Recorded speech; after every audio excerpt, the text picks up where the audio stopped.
Hello everyone, my name is Hamza and welcome to my channel akhafasu. In my 30-second Gana video, I did mention that if that video got enough views and likes, I'll do a step-by-step breakdown. And guess what? It did. And so, in today's video, I'll be showing you how to defeat Gana in a step-by-step process on the No Mercy difficulty around the 30-second mark. I'll also show you all of the equipment that I'll be using and where you can find it. Now for those of you who had asked whether this has been nerfed or not in the new update, it's not. I just tried it again and it seems to be working just fine. In fact, the video that I'll be sharing with you now is the one that's been done on the latest update.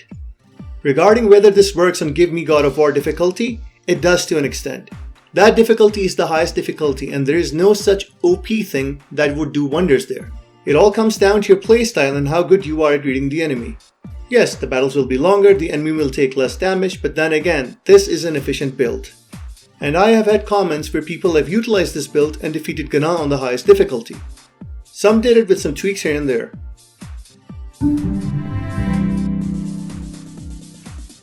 In order to get the same stats that I have, you have to upgrade all of your equipment to level 9.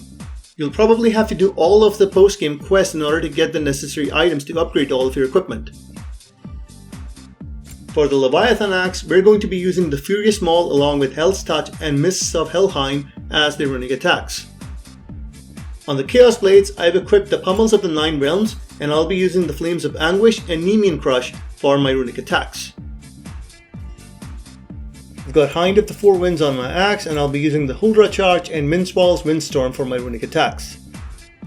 The Dauntless Shield along with the Rod of Purification is set as my shield. I'll be using the Valor Spartan Rage this time. Make sure to upgrade it to level 3. For my relic, I've got the Hilt of Hofud. For my chest armor, I've got the Berserker Cuirass, because it comes with the best ability in the game, Soulless Warrior, which massively increases the damage both given and received. This skill is triggered whenever you use a runic attack. For my wrist and waist armor, I'm using Vidar's Braces of Might and Belt of Might. Together, they give you a 20% damage increase to combo finishers. And here are all of the enchantments that I'll be using. The Vanaheim set increases Kratos' melee damage against status-inflicted enemies based on his luck. Whereas the Muspelheim enchantment set increases Kratos' melee damage when the Permafrost, Immolation or Maelstrom skills are fully charged based on his runic. Emblem of the Nine Realms increases melee damage during realm shifts. The Seal of Runic Storm causes a Storm of Bifrost whenever you use runic attacks of 3 different weapons. And finally, the Boon of Valor gives you a strength buff whenever you activate your Spartan Rage. With Freya, I'm using the Thrungwa and the Cedar Exhale as the runic summon. And these are her accessories that I'll be using.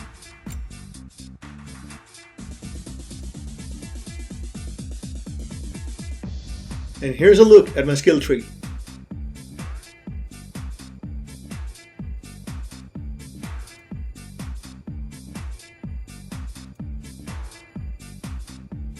Alright, now let's start with the step-by-step guide. Before approaching Gana, I'm going to hold down on the triangle button and frost my axe. And just before entering into this circle, I'm going to press L3 and R3 to activate my Spartan Rage. This will also trigger a 10-second strength buff called Valorous Bloodthirst. After activating it, I'm going to run towards Gana again, and attack her 4 times with my axe. Immediately after my 4th attack, I'm going to press down to bring out my spear, hold L1 and press R1 to do the spear runic attack. You can see that she was about to do an attack but I interrupted her. Right after that I'm going to press left to bring out my blaze and do the L1 R1 runic attack. Right after I press L1 R1 I'm going to hold down the square button so that Freya can do a runic summon, which will poison Gana. And then I'm going to press right and L1 plus R2 for my axe runic attack.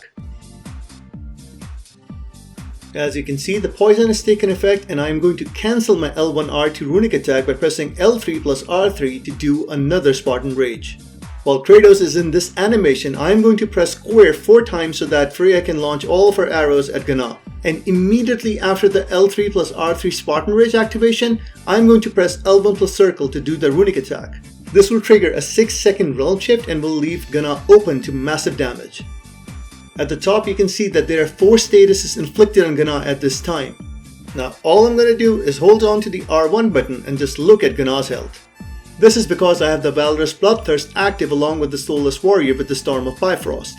Make sure to keep attacking with Freya. Now this is where things can go either of two ways. Gná can either remain where she is and do an attack which you can cancel and then follow up, or Gná will see an opening and move away from you. After a lot of practice, I've concluded that if Freya is right there next beside you, like she is here on my left, Gná is not going to move away. She's going to stay where she is and do an attack.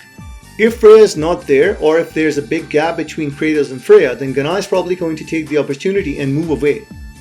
In this case, she didn't. As soon as the combo ends, I'm going to hold R1 again and do the entire combo again. Gná will do another attack while I'm in the middle of this combo. As soon as I see her make a move, I'm going to do another Spartan Rage to cancel her attack. Get in close to land some more hits, and if I see her move away, I'm going to trigger the Realm Shift with L1 plus Triangle. Get close and hold R1 again. Now she's almost dead, so attack with whatever you got. Use a runic attack, use arrows, whatever it takes. Now let's get back to the other option in case she moves away. Gná will also tend to glide away if you're not exactly facing her at the center. If you're attacking and you see her move towards the left or right, then she's probably going to glide away. If you don't want her to glide away, you can restart the checkpoint and make sure that she just stays in the same place and attacks you. If she plans to move away, you'll notice her immediately during the Realm Shift. Get in close, activate Spartan Rage and hold R1 again. If you see her do another attack, L1 plus Triangle to trigger a Realm Shift, and then hold on to the R1 button to do another full combo. In case you're wondering, holding R1 does a combo that does 20% extra damage. This is why we're using Vidar's equipment. After that, you should be left with just minimum health and you can do whatever you like to defeat her. And that is it for this step-by-step video. Gná down around the 30-second mark. You judge me.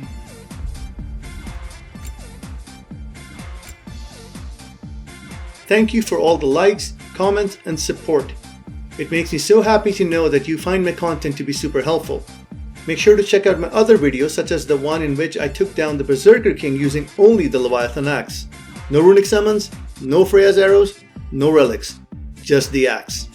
If any among you are eagerly awaiting FF16 like I am, please make sure to check out my upcoming FF16 video in which I explain everything new in the world of Elistia. Thank you so much for watching. Be sure to subscribe and I'll see you in the next one. Take care. Come to me if